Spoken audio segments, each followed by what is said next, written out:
Alright, this afternoon we're going to do a quick video on disassembly and reassembly of a very common Nissan Hitachi branded starter motor. This is off the likes of an SR20 or SR18 engine, very common in the late 90s, early 2000s.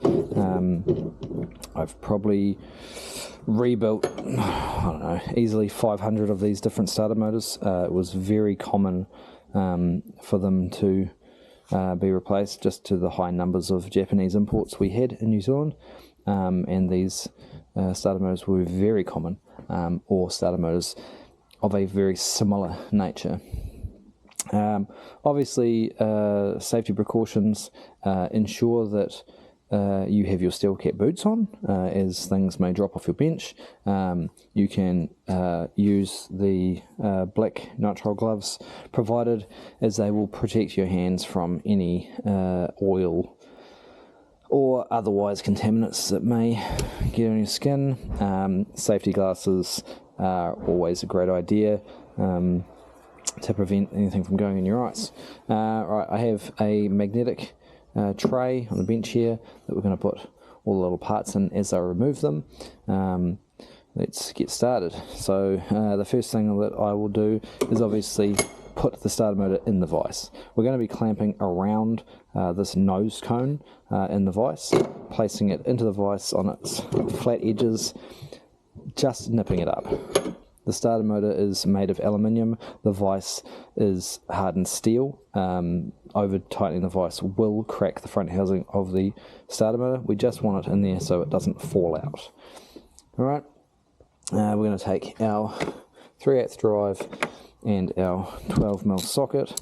We're going to crack the motor side of the solenoid. It doesn't need to be removed all the way, as this what's called a brush lead has a forked terminal, so it can just slide out the other side. We're going to take our number 2 screwdriver and we're going to undo the brush plate earth screws. So these brush plate earth screws can be quite tight. They require an adequate amount of downward force and then a crack movement, a nice quick torquey movement to break them free. If you are unable to put the right amount of force on them, you will find that you strip the screw heads.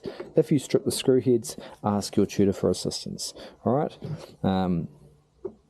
let's simulate a stripped screw head. So I'm just going to turn this screwdriver and make a bit of a mess of the screw head.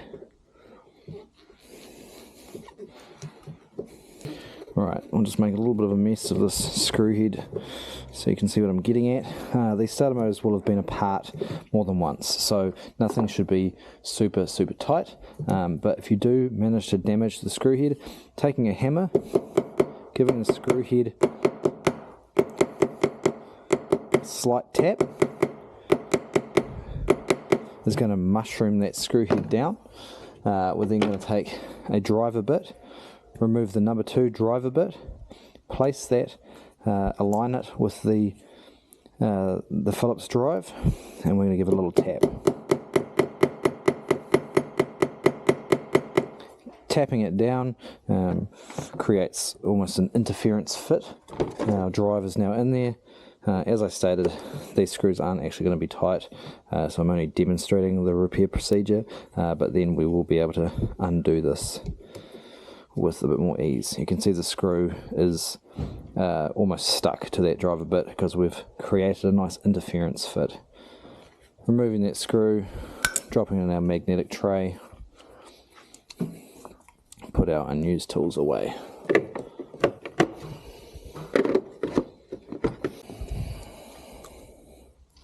Right, taking our 8mm 3/8 on the ratchet. These through bolts shouldn't be excessively difficult to remove. So a little bit of downward pressure, a little bit of torque, release.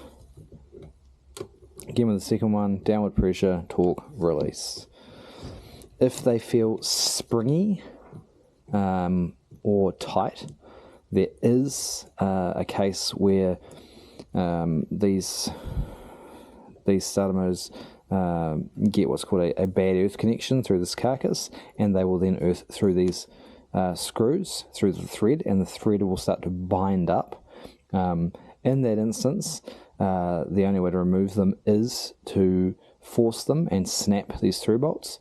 Then you have to do a thread repair in the other end, as well as repairing the burnt surfaces inside the carcass. That is definitely a more in-depth job, and if we come across something like that, I'll be sure to make a video about it, but it'll be something for your tutor to cover.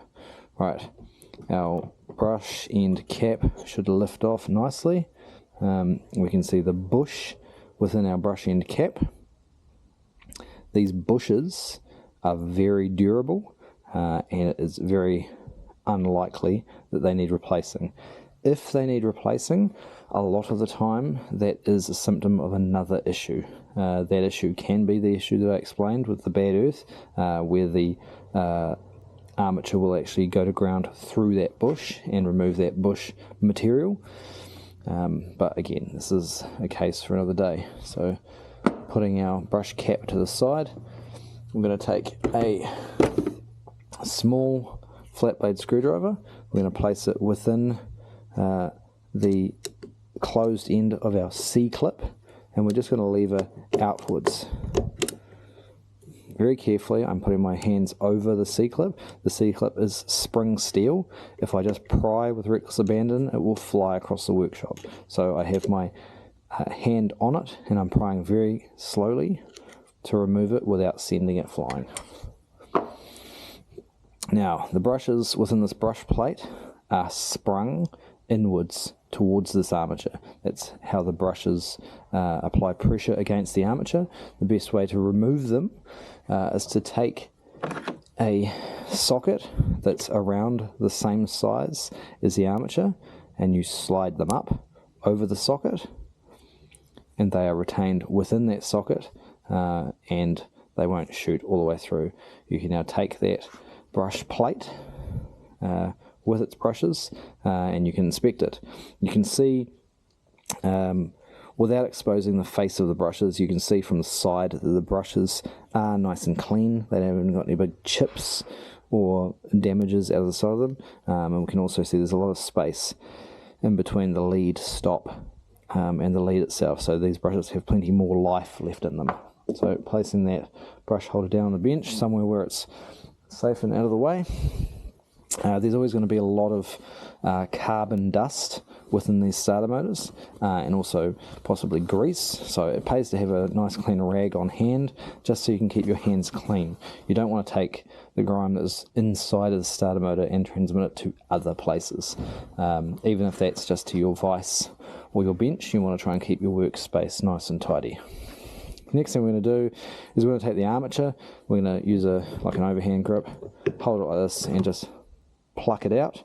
The carcass itself does have permanent magnets within it, so that armature will be magnetically drawn to the carcass. Lifting the carcass up will take the armature with it, but we want to remove one from the other, so we're going to push the armature out. Give our armature a quick little wipe with our rag, and we're going to inspect our brush surface, or our armature segments. So inspecting our armature, we can see the segments in the armature that lead down and correspond with these windings that go through the armature, through the iron core, and then back up the other side to the opposite side of the brush surface. It means when one positive brush is contacting on this side, the negative brush is contacting on the opposite side, which magnetizes our armature. What we're looking for around the surface is any lifting of these segments. These segments should be flush with each other, and any lifting is a result from a bad contact between the brushes. This only happens when the brushes are worn out, so as our brushes are not worn out, it's not really going to be an issue. Another thing you can do is you can take a screwdriver, a small screwdriver, and you can tap it along the segments. If the sound is uniform, then there's no problem. If it goes nice high pitch, tick, tick, tick, tick, tick, and you hear a thunk, and it's a very hollow sound, that's an indication that one of our segments has lifted. That is essentially all we really need to do with regards to inspecting our armature. The carcass of our starter motor is where our permanent magnets are housed. A visual inspection is required just to ensure that our magnets are still affixed to the carcass. They can come loose if the starter motor is dropped or hit. It's a common issue when starter motors run out of brushes. People are instructed to give them a whack to get them to go again. Yes, this does vibrate the brushes and move them and can give you another start. It can also damage your starter motor entirely, so the risk versus reward can sometimes not be worth it. Our carcass, although dirty, is sound, so we'll place that to the side. We have the end plate that separates the planetary drive system from our armature and carcass housing. This plate is just a retainer to keep the grease within the planetary gear set, and we can take that out and put it to the side. Now, to disassemble the far end of our starter motor, we're going to turn our starter motor to the side within the vise. We're going to get our 10mm socket, and we're going to loosen the 2 bolts holding our solenoid in place. So, same story, forward pressure, enough torque to crack the bolt. Same with the second, forward pressure, crack the fastener.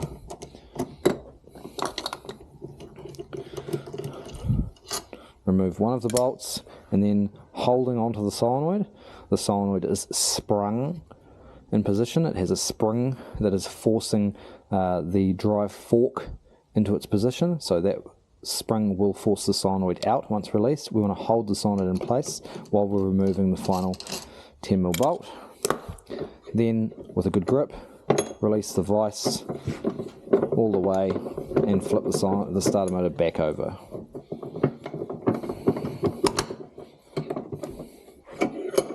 Our solenoid will now lift out. We can see our solenoid plunger and our retention spring. So this spring is what puts pressure on the drive assembly and holds it out of mesh. Without the spring, our drive could float forward and accidentally mesh with the flywheel or the ring gear, and that would give us a horrible gronching noise. This spring is quite important.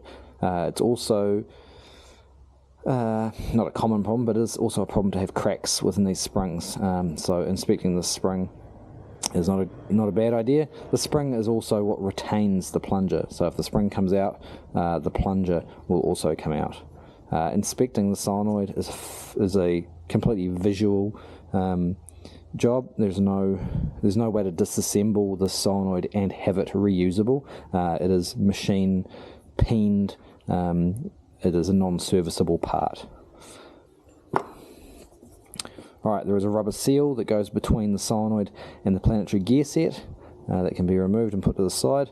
If you put a bit of pressure from the drive from the bottom, you can lift out the planetary gear set. We can see the engagement fork. This is what lifts the drive or holds the drive out of mesh and then allows it to go back into mesh. When I say it allows it to go back into mesh, when the solenoid is engaged, it pulls up, which forces this drive gear out. Our planetary gear set is loose within the planetary system, so these little drive planetary gears can be removed. Turn it upside down, give it a shake, they come out. Remember which way the outer gear went in. You can see the teeth, the alignment teeth are on the outside. They can be put in your magnetic tray. There is a bush in the center which you can visually inspect for ovaling, and this is the one-way drive. The one-way drive will obviously free spin one way and will drive the other way. The best way to inspect these is generally just by feel. There should be a slight bit of resistance in its free spin. If there is no resistance on the free spin, generally the drive is faulty, and obviously there should be 100% resistance the other way. Right, to reassemble, we're going to take our planetary gear set, we're going to slide our clutch fork or our engagement fork around the drive. We're going to line up the two holes in the planetary gear set with the two holes inside the starter housing, and we're going to slowly drop it down into place. Again, remove the excess grease off your hands so you don't transmit it around your work area. Now, the most important thing here is that this spring must sit down inside this recess. So the fork goes inside the bottom of the plunger and the spring slides down. You can see where it will align down the bottom there. We're going to take our rubber seal, we're going to pop it back into place. We're then going to put a slight bit of downward pressure on the solenoid and feed one of our bolts up from underneath. You may need to give your solenoid a slight wiggle to align the bolts, but we'll do both of those up finger tight. Finger tight means as tight as you can do it with your fingers.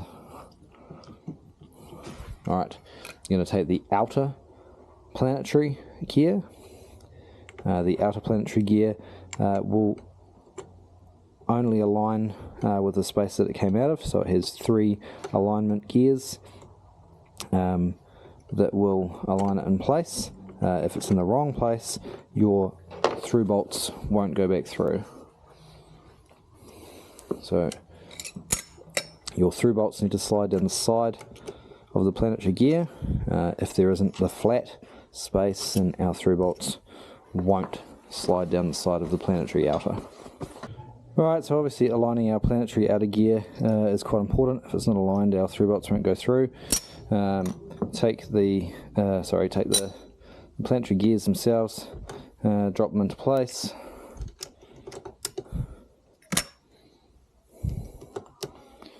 Once they're in place, you can take the retention plate and line it up with where the through bolts go. We're then going to slide our carcass over. There is an alignment peg receiver essentially on the body, and there is an alignment dowel on the carcass, so it only goes in one place. Once that's in place, we can drop our armature in nicely, give it a spin to make sure it's gone all the way home. Then take our brush plate and we're just going to rock it backwards and forwards to allow our brushes to slide over. We need to give them a little bit of a push, but it's pretty straightforward. If you drop your socket or your brushes shoot out, just give your tutor a yell. It's not a big deal, better than trying too hard and smashing the brushes. Right, take our C-clip and we're going to place it in the groove in the armature. Then you can get some pliers or some multi-grips and just place them over the armature in the C-clip, give it a squeeze and it'll clip on. It's going to stop our brush plate from falling off. And take the brush cap, slide it over the end, give it a wiggle so it aligns. Our through bolts can go back through. Once they're in, do them up finger tight. Take our brush plate screws, drop them down, nip them up with a screwdriver just till they're finger tight.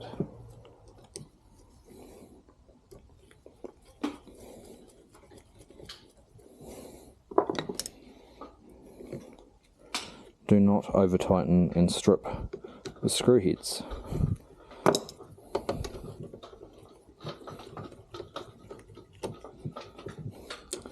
Through bolts can be tightened by hand, and then just a little nip. Again, do not over tighten. Brush lead will slide under the washer. We have a nut and a washer. The lead goes under the washer. We'll then take our 12mm socket and give that a nip up. At this point you can flip it over, do up the vise, grab a 10mm socket and nip up the solenoid. Again, do not over tighten it.